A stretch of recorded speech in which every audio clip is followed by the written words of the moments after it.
So this is going to be my first vlogging session. This one's going to be kind of raw, and eventually it'll get better.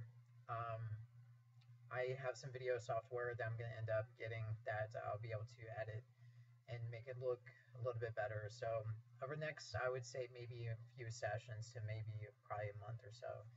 It's just going to be kind of raw, so bear with that. So um, I was trying to figure out a topic to kind of discuss tonight, and essentially there was a few, but unfortunately due to a certain person passing away, I kind of wanted to discuss Robin Williams and pretty much what he meant to me as a comedian and then as an actor, especially growing up.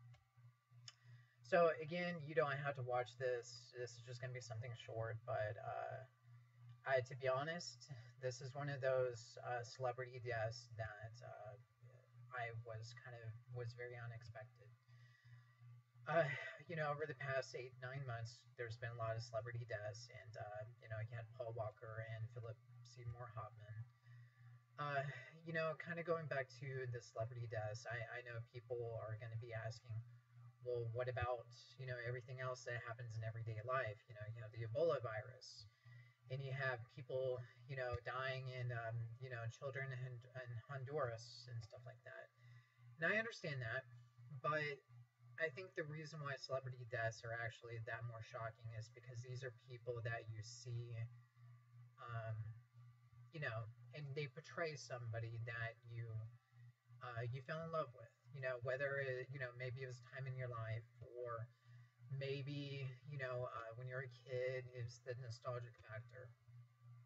So I think that's why celebrity deaths are, I wouldn't say important because they're just everyday people, but I think their deaths are, far-reaching. So with Robin Williams, personally for me, uh, one of my favorite movies growing up was Hook.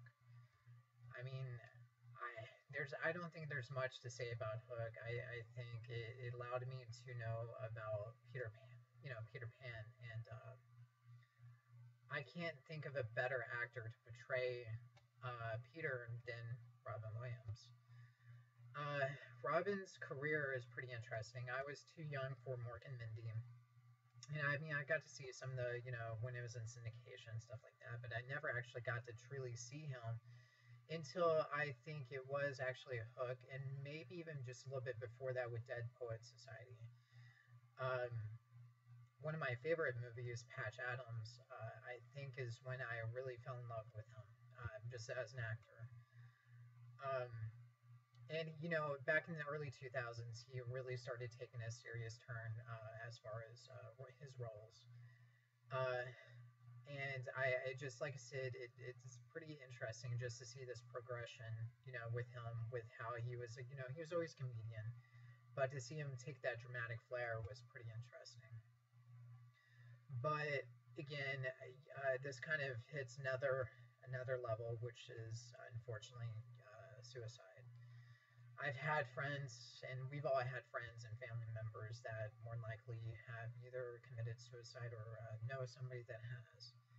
And it's one of those things that in this day and age, it's not as taboo as it used to be, but it still is.